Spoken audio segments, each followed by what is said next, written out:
Good morning. Today we will, good afternoon, students. Today we will see the next topic and that is of trigonometry. आता trigonometry हे जे आहे हे 9th मध्ये तुम्हाला हा चॅप्टर आपण थोडाफार बघितलेला आहे, पूर्ण बघितलाय.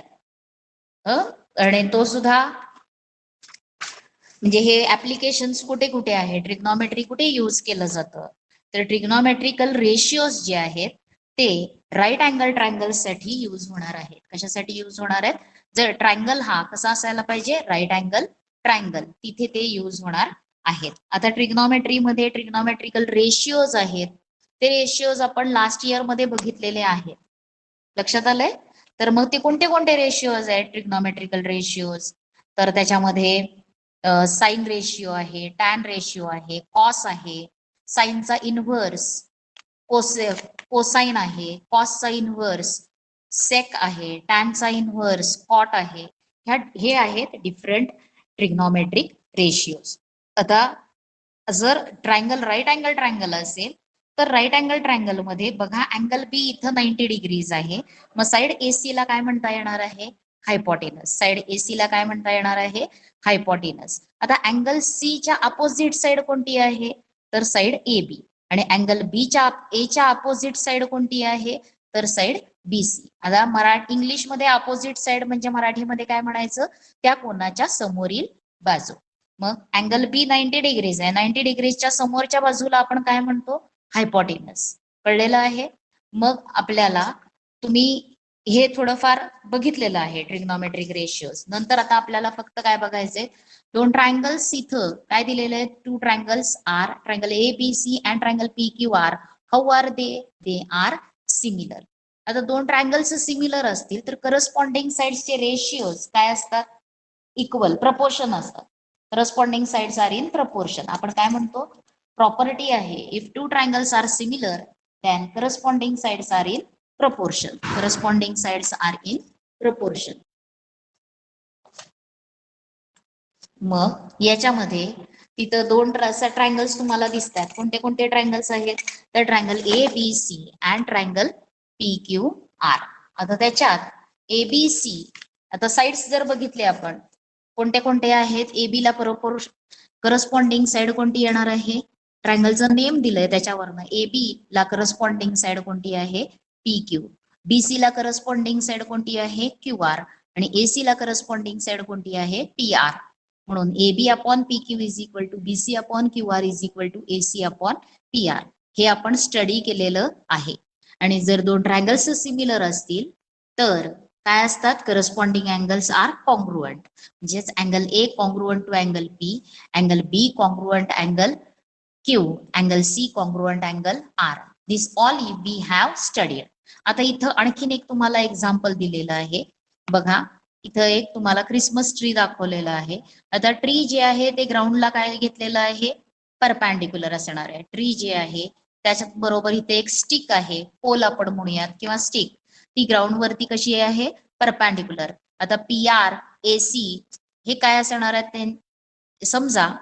आता हे ग्राउंड वरती त्या काय असणार आहेत? परपॅन्डिक्युलर असणार आहे. आता इथं तुम्हाला काय दिलेलं आहे?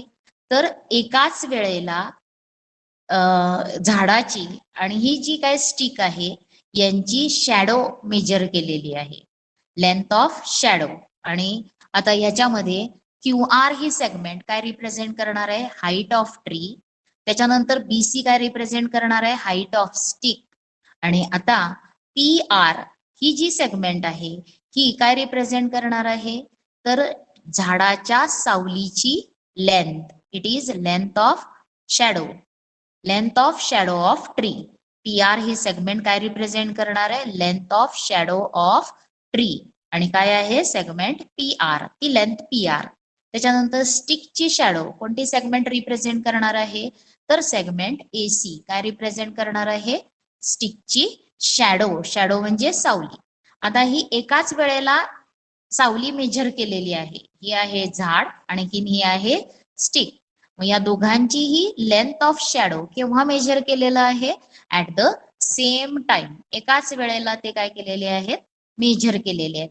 मग आता त्या वेळेला हे जो रे आहे, ही सेगमेंट जी आहे पी क्यू, QP, त्याच्यानंतर BA हे काय असणार आहेत, तर रेज ऑफ सनलाइट.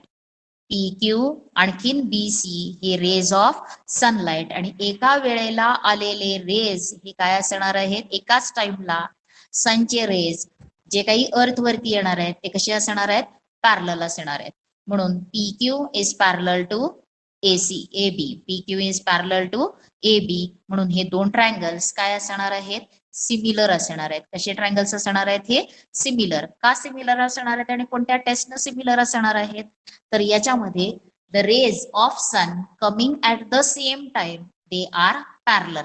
म्हणजे तिथं PQ कोणाला पॅरलल आहे, AB ला पॅरलल आहे. असे सम्स तुम्हाला परीक्षेत विचारले जातात. मग तिथं बिल्डिंग दिली असेल, पोल दिली असेल, किंवा ट्री आणि पोल असेल, किंवा दोन पर्सन्स त्यांचे हाईट्स दिले असतील तुम्हाला, आणि एकाची शॅडो दिलेली असेल, शॅडोची लेंथ, आणि दुसऱ्याची फाइंड करा म्हणून सांगतात. त्यावेळेस आपण जी काही डायग्राम ड्रॉ करणार, ते जे दोन ट्रायंगल्स तयार होणार आहेत ते कसले ट्रायंगल्स असणार आहेत, राईट अँगल ट्रायंगल तर असणारच आहेत ते, आणि कसले असणार आहेत, सिमिलर असणार आहेत. ते ट्रायंगल्स आर सिमिलर. कारण का आता ह्या लाईन्स मी आता तुम्हाला एक्सप्लेन केलंय.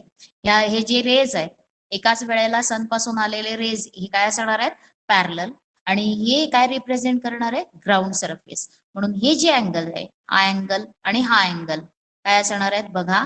Suppose this is these are two parallel lines, these are two parallel lines and this is transversal. मग हे अँगल्स कसले अँगल्स असणार आहेत, करस्पॉन्डिंग अँगल्स. मग हे करस्पॉन्डिंग अँगल्स काय येणार आहेत, कॉन्ग्रुएंट. त्याचबरोबर आता इथं कोणता अँगल आहे, ट्री साठी 90 डिग्रीचा अँगल आहे, इथं स्टिक साठीचा हा झालेला 90 डिग्रीज. म्हणून या दोन ट्रायंगल्स मध्ये two angles corresponding angles are congruent, therefore two triangles are similar by AA test. लक्षात आलेलं आहे. या सम्स सॉल्व्ह करत असताना डायरेक्ट ट्रायंगल्सचं नियम लिहायचं, आणि ते ट्रायंगल्स काय लिहायचे आहेत, सिमिलर लिहायचं, आणि त्यांची टेस्ट कोणती असणार आहे, AA टेस्ट ही असणार आहे. असे सम्स तुम्हाला विचारले जातात. 10वी मध्ये सुद्धा तुम्हाला 2 मार्कासाठी असा क्वेश्चन विचारला जाऊ शकतो. त्याच्यामुळे आपल्याला हे माहिती असायला पाहिजे. ते एक्सप्लेन केलेलं आहे आता, आणि हेच पुढे तुमची ज्यावेळेस ट्रिग्नॉमेट्री चॅप्टर येईल त्यावेळेस सुद्धा हे लक्षात ठेवायचं आहे. आता त्याच्यानंतर आपल्याला ट्रिग्नॉमेट्रिक रेशिओज कोणते कोणते आहेत हे सुद्धा तुम्ही स्टडी केलेलं आहे.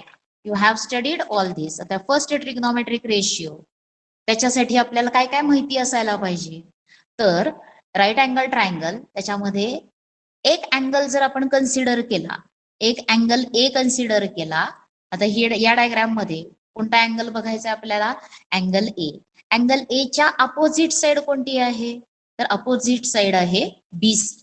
अँड ऍडजसेंट साइड कोणती आहे अँगल ए ला, तर साइड AB. मग side AB is adjacent side of angle A, आणि side BC is opposite side of angle A. कळलेलं आहे. अँड सेगमेंट AC ही जी साइड आहे AC, तिला काय म्हणायचं आहे, हायपोटेनस. कळलेलं आहे. म्हणजेच राईट अँगल ट्रायंगल जर असेल तर आपल्याला एक अँगल कन्सिडर आपण केला, आपल्याला काय काय सांगायला आलं पाहिजे, राईट अँगल ट्रायंगल आहे म्हटल्यावरती हायपोटेनस शोधायला आली पाहिजे. त्याच्यानंतर दिलेल्या अँगलची अपोजिट साइड आणि दिलेल्या अँगलची ऍडजसंट साइड हे सुद्धा ओळखायला आलं पाहिजे. आणि ते जर आलं तर पुढचे ट्रिग्नॉमेट्रिक रेशिओज आपल्याला लिहायला येणार आहेत. मग याची प्रॅक्टिस तुम्हाला करायची आहे. इथं काय दिलेलं आहे, आता ट्रायंगल हाच आहे, फक्त अँगल कोणता कन्सिडर केलाय आता, अँगल C. आता अँगल C ची अँगल बदलला की अपोजिट साइड त्या अँगलची बदलणार आहे, आणि त्या अँगलची ऍडजस्टंट साइड सुद्धा बदलणार आहे. जसं A ला आहे त्याच राहणार नाही. आता C ला अपोजिट साइड कोणती आहे, तर साइड AB, आणि C अँगलला ऍडजस्टंट साइड कोणती आहे, तर साइड BC. लक्षात आलेलं आहे. आता त्याच्यानंतर तुम्हाला इथं एक डायग्राम दिली आहे, आणि तुम्हाला angle P side opposite to angle P विचारले. Side opposite to angle P आपण सरळ काय करायचंय, पेननं किंवा पेन्सिलनं रेष मारली नाही तरी चालेल, पण असं तरी आपण बाण करू शकतो, किंवा त्याची डायरेक्शन इथं वळवायचंय, आणखीन पुढे यायचंय तसंच. आणि त्याच्या समोरची बाजू कोणती आहे, QR, म्हणून तुम्ही इथे लिहू शकता साइड QR. त्याच्यानंतर opposite angle of R, opposite side of angle R कोणती असणार आहे, ती साइड PQ. त्याच्यानंतर ऍडजसंट विचारलंय. ऍडजसंटच्या वेळेला समोर जायचंय का त्याच्या, तर समोर जायचं नाही, मग त्याच्या शेजारी जायचं.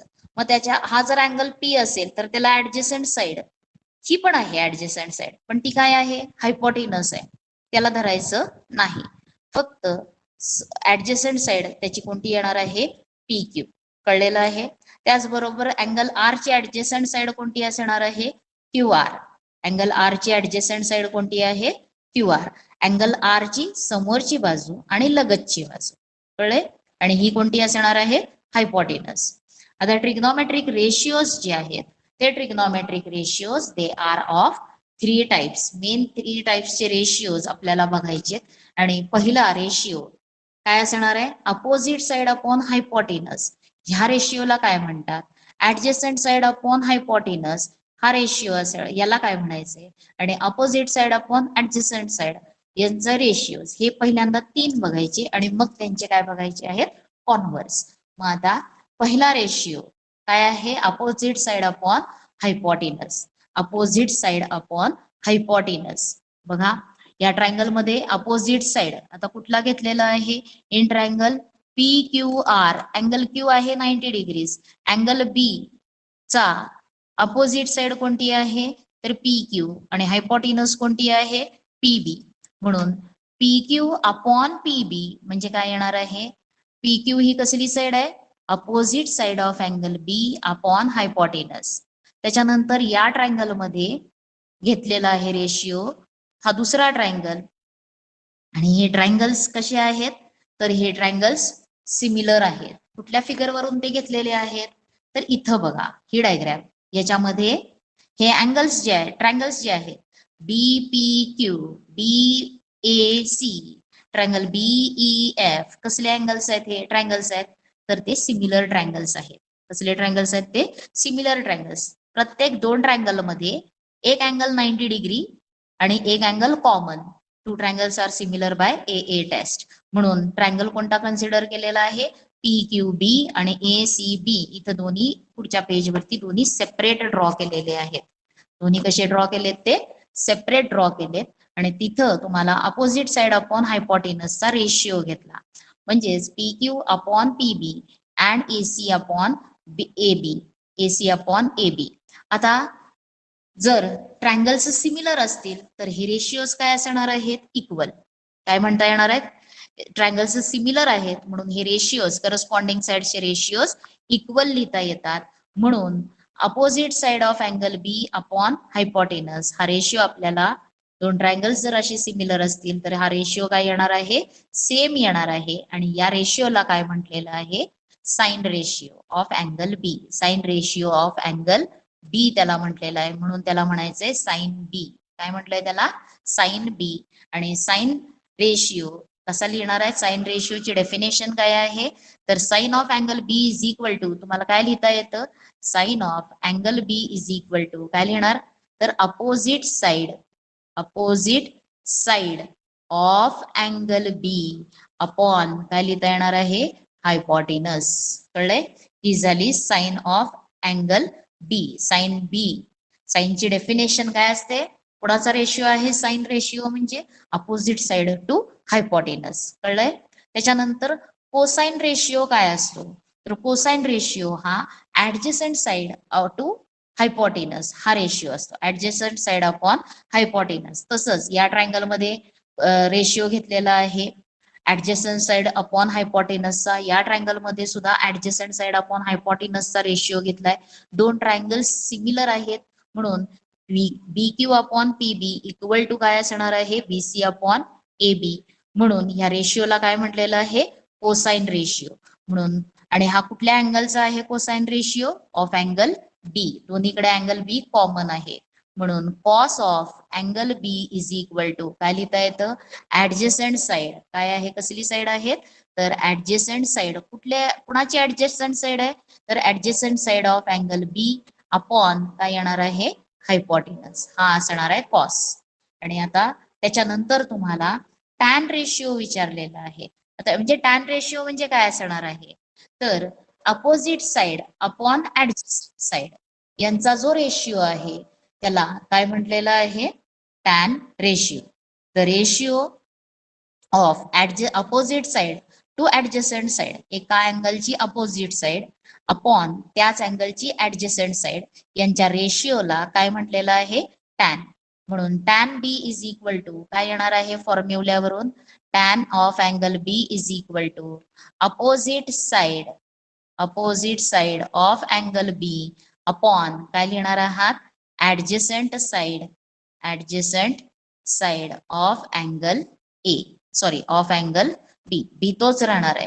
म्हणजे अँगल बीच्या अपोजिट साइड आणि ऍडजस्टंट साइड यांच्या रेशिओला काय म्हटलेलं आहे, टॅन रेशिओ म्हटलेलं आहे. आता तुम्हाला काही एक्झाम्पल्स बघायचे आहेत. आता तुम्हाला काय काय कळलेलं आहे, तर हे रेशिओज काय आहेत तुमच्या वहीमध्ये हे सगळं तुम्हाला लिहायचं आहे. आणखीन आता हे 3 ratios, sine ratio opposite side upon hypotenuse, cos ratio adjacent side upon hypotenuse, tan ratio opposite side upon adjacent side. आणि आता त्याच्यानंतर साइन ऑफ, इथं अँगल लिहिलेला आहे साइन थिटा, म्हणजे थिटाच्या अपोजिट साइड घ्यायची आपण, म्हणून opposite side of angle theta upon hypotenuse. त्याच्यानंतर कॉस थिटा, अँगलची मेजर ही एका सिम्बॉल न रिप्रेझेंट केली आहे आणि कोणता सिम्बॉल आहे तो थिटा, म्हणून cos theta is equal to काय म्हणणार, adjacent side of angle theta upon hypotenuse. आणि tan theta is equal to opposite side of angle theta upon opposite tan आहे, म्हणून इथं opposite side of angle theta upon काय असायला पाहिजे, adjacent side. हे पुस्तकातलं नीट करा, adjacent side of angle theta. कळलंय? आता म्हणजे तुम्हाला 3 रेशिओज तर समजले. कोणते कोणते बघितले आपण, साइन कॉस टॅन हे बघितले. आता त्याच्यानंतर तुम्हाला काय कुठलं दिलेलं आहे, 90 मायनस थिटा आणि थिटा, 90 मायनस थिटाचे फॉर्म्युलेस हे पण बघायचे आहेत. आता हे तुम्हाला मागच्या वर्षी झालेले आहेत, ह्याच्यावरचे हे एक्झाम्पल्स आपल्याला सोडवायला येणार आहेत. त्याच्यानंतर आपल्याला काय बघायचं आहे, 90 मायनस थिटाचे फॉर्म्युलेस. आता इथं हा ट्रायंगल आहे PMN, याच्यामध्ये अँगल एन जर थिटा असेल तर अँगल पी ची मेजर किती असणार आहे, 90 मायनस थिटा. अँगल पी ची मेजर किती असणार आहे, 90 मायनस थिटा. आता साइन थिटाचा फॉर्म्युला डायग्राम वरून लिहिला, sine theta is equal to थिटाच्या अपोजिट साइड काय आहे PM अपॉन हायपोटेनस काय आहे PN, म्हणून हे लिहिलं. त्याचबरोबर अजूनही sine of 90 minus theta, sine of 90 minus theta इथं आहे, त्याच्या अपोजिट साइड कोणती आहे, MN अपॉन हायपोटेनस PN, हे इथं लिहिलं. मग पहिल्यांदा या थिटासाठी साइन रेशिओ लिहिला, कॉस रेशिओ लिहिला, टॅन रेशिओ लिहिला, त्यांना इक्वेशन्स 1 2 3. कळलंय? पहिला साइन थिटा, थिटाच्या opposite side upon hypotenuse, cos theta म्हणजे थिटाची adjacent side upon hypotenuse, MN upon PN. आणि नंतर टॅन थिटा म्हणजे थिटाची opposite side PM upon adjacent side NM, हे लिहिलं. आता तसंच साइन ऑफ 90 मायनस थिटाचे 3 रेशिओज लिहिले, साइन लिहिला, कॉस लिहिला, टॅन लिहिला. 90 मायनस थिटाच्या समोरची बाजू काय आहे, NM अपॉन PN, म्हणून sine of 90 minus theta NM upon PM. Cos of 90 minus theta काय मिळणार आहे, cos of 90 minus theta adjacent side PM upon PN hypotenuse. आणि टॅन ऑफ 90 मायनस थिटा काय येणार आहे, टॅन ऑफ 90 मायनस थिटा त्याच्या opposite side NM upon PM. कळले? मग आता इथं हे जर इक्वेशन्स ऑब्झर्व केले तर पहिलं इक्वेशन PM अपॉन PN, अजून कुठे आहे ते PM अपॉन PN, इक्वेशन 5 मध्ये आहे. मग इक्वेशन 1 आणि 5 त्यांच्या उजव्या बाजू सेम आहेत, म्हणून त्यांच्या डाव्या बाजू काय येणार आहेत, सेम. म्हणून sine theta is equal to काय लिहिता येणार आहे, cos of 90 minus theta, cos of 90 minus theta. तसंच बघा हे सेकंड इक्वेशन, याच्यामध्ये NM अपॉन PN कुठे आहे, तो NM अपॉन PN म्हणजे इथं फोर्थ इक्वेशन. मग या 2 इक्वेशन सेकंड आणि फोर्थ इक्वेशनच्या राईट हँड साइड सेम आहेत, म्हणून left hand side same. Cos theta is equal to काय लिहिता येणार आहे, sine of 90 minus theta, cos theta is equal to sine of 90 minus theta. लक्षात आलेलं आहे हे. आणि तसंच आता आपल्याला ह्या जर sine tan theta into tan of 90 minus theta यांचं जर मल्टिप्लिकेशन प्रॉडक्ट घेतलं, टॅन थिटाला कशानं मल्टिप्लाय केलं, टॅन ऑफ 90 मायनस थिटा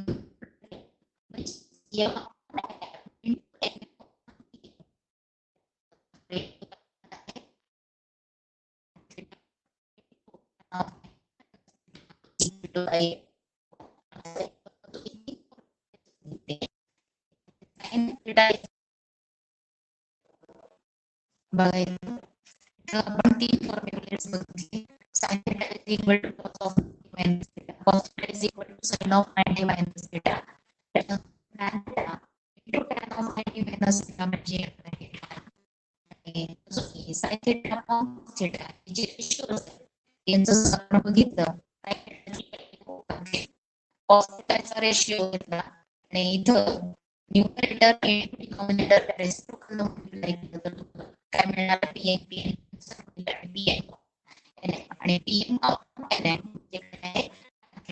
म्हणजे sin cos theta काय येणार आहे ही पण चार फॉर्म्युले बघितले. कोणते कितीचे फॉर्म्युले बघितले तिथं चार फॉर्म्युले आपण बघितले. त्याच्यानंतर आयडेंटिटी आहे first identity sin square plus square theta is equal to 1. He identity आहे sin square theta plus cos square theta is equal to 1. मी बघितलेला आहे. आता याचे काय करायचे ते सोडवायचे. ते सोडवत असताना इतर काय फाइंड करायचं आहे रेशियोज फाइंड करायचे. फाइंड करायची तुम्हाला ए आणि अँगल बी चे रेशियो लिहायचे. अँगल ए चे तर tan ए cos ए tan ए sin ए cos ए tan ए नंतर cos sin b cos b tan b एक सम तुम्हाला इथं दाखवलंय आणि दुसरं तुम्हाला इथं करायला दिलेलं आहे. हा राईट अँगल ट्रायंगल आहे XYZ. XY ची लेंथ तुम्हाला दिलेली आहे 5, अँगल Y 90 डिग्रीज YZ दिलेला आहे 12 आणि तुम्हाला cos x sin x tan x find करायचं आहे. म्हणजे तुम्हाला इथं पायथागोरस थिअरम न काय फाइंड करायचं आहे पहिला हायपोटेनस फाइंड करायची आणि मग cos sin z च्या opposite side upon hypotenuse values घालायच्या आणि हे फाइंड करायचं. त्याच्यानंतर इथं तुम्हाला फिल इन द ब्लँक साठी दिलंय sine of 20 degree sine 20 degree is equal to cos मध्ये ते कसं लिहिता येणार आहे तर 90 मायनस 20. पहिल्यांदा कोणता फॉर्म्युला यूज करायचा इथं sine theta is equal to काय आहे कॉस ऑफ 90 मायनस थिटा.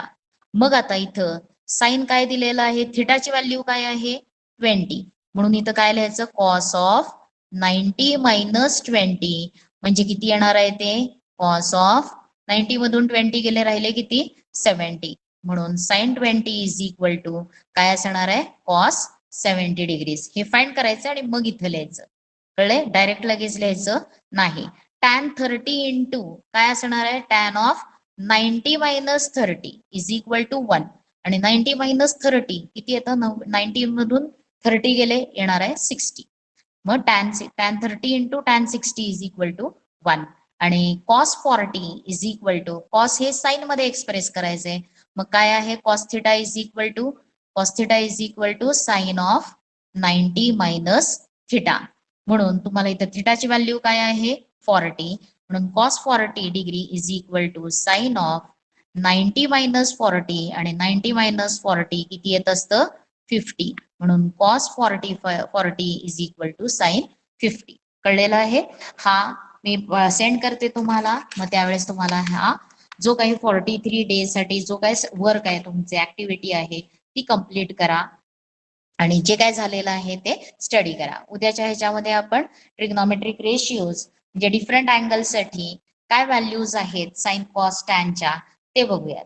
आता फक्त आपण साइन कॉस टॅन बघितले त्यांचे इनव्हर्स बघितलेले नाहीत पण इनव्हर्स पण आहेत आणि ते इनव्हर्स पण आपल्याला पुढच्या पिरियडला आपण बघूयात.